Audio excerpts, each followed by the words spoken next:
Hello guys, ஸ்க்ரீனில் பார்த்த மாதிரி ஒரு சூப்பரான வீடியோ எடிட்டிங்கை எப்படி சிம்பிளாகவும் சூப்பராகவும் எடிட் பண்ணுறதுன்னு தான் பார்க்கலாம். உங்கள்கிட்ட இருக்கிற அலைட் மோஷன் ஓப்பன் பண்ணிக்கோங்க. அலைட் மோஷன் ஓப்பன் பண்ணதும் கீழே நான் ப்ரீசெட் லிங்க் கொடுக்குறேன். அதை கிளிக் பண்ணி இம்போர்ட் பண்ணிக்கோங்க. அலைட் மோஷனில் இம்போர்ட் பண்ணிவிட்டு விபிஎஸ் கிரியேட்டிவ் ப்ரீசெட்டை ஓப்பன் பண்ணிக்கோங்க.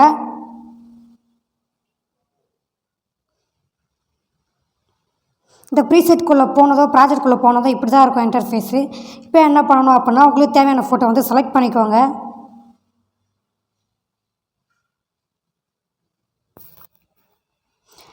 செலக்ட் பண்ணி கரெக்டாக ஸ்க்ரீனில் வந்து கரெக்டாக தெரிகிற மாதிரி வச்சுக்கோங்க. கரெக்டாக அட்ஜஸ்ட் பண்ணி வச்சுக்கோங்க, உங்களுக்கு எந்த அளவுக்கு தேவையோ அந்த அளவுக்கு.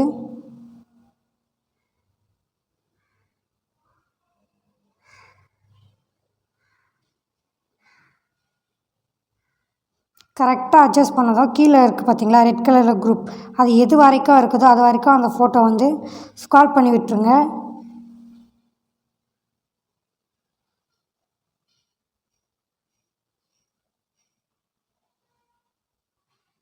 ஓகே, பண்ணியாச்சு. இப்போ என்ன பண்ணணும் அப்படின்னா, அப்படியே இந்த பிக்கை வந்து லாங் ப்ரெஸ் பண்ணி அப்படியே கீழே கொண்டு வந்துடுங்க. கீழே கொண்டு வந்து சாங்குக்கு மேலே வச்சுருங்க. சாங்குக்கு மேலே வச்சுட்டு இந்த குரூப்பை கிளிக் பண்ணி பிளெண்டிங் ஆப்ஷன் போய்க்கோங்க.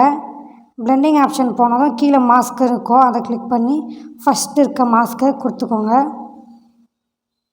ஓகே, இந்த எஃபெக்ட் வந்து இப்போ வந்து ஆட் ஆகிடுச்சு. இங்கே 1 2 3 இருக்குல்ல, அதில் வந்து 1குள்ளே போய்க்கோங்க. 1குள்ளே போனதும் எடிட் குரூப், அதுக்குள்ளே போயிட்டு இமேஜ், உங்களுக்கு தேவையான இமேஜை ஆட் பண்ணிக்கோங்க.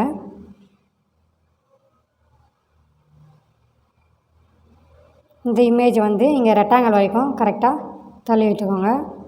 தள்ளி விட்டு தான் என்ன பண்ணிங்கன்னா, அப்படியே அந்த இமேஜை லாங் ப்ரெஸ் பண்ணி அப்படியே கீழே கொண்டு வந்துடுங்க. அப்படியே பேக் வந்துடலாம்.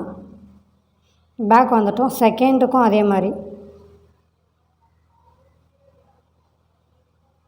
செகண்டை செலக்ட் பண்ணி எடிட் குரூப்பில் போயிட்டு அப்படியே அதே இமேஜை செலக்ட் பண்ணிக்கோங்க. அதே இமேஜ் செலக்ட் பண்ணிவிட்டு ரெக்டாங்கிள் வரைக்கும் ஃபுல்லாக தள்ளி விட்டு அப்படியே லாங் ப்ரெஸ் பண்ணி ஃபோட்டோ கீழே தள்ளி விட்டுருங்க.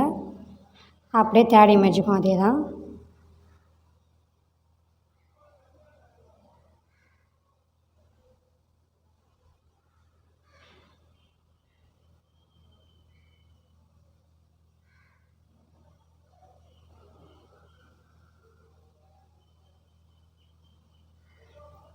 ஓகே, 3க்குமே செலக்ட் பண்ணியாச்சு. இப்போ என்ன பண்ணணும் அப்படின்னா, இங்கே க்ரீன் கலரில் இருக்கிறதுல வந்து இமேஜ் ஆட் பண்ணிக்கோங்க. இமேஜ் மட்டும் ஆட் பண்ணால் போதும்.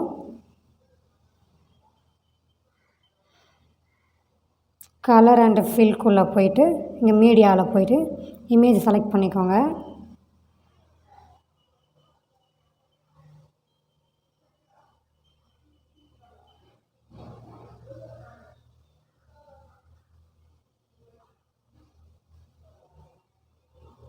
ஓகே, செலக்ட் பண்ணியாச்சு.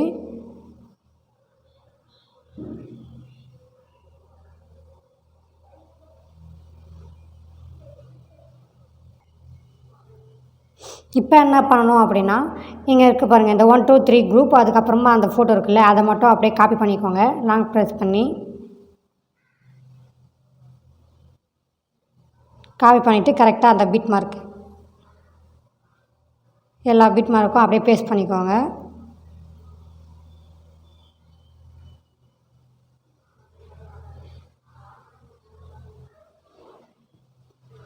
எல்லாத்துக்குமே அப்படியே பேஸ்ட் பண்ணிவிட்டு வந்துடுங்க.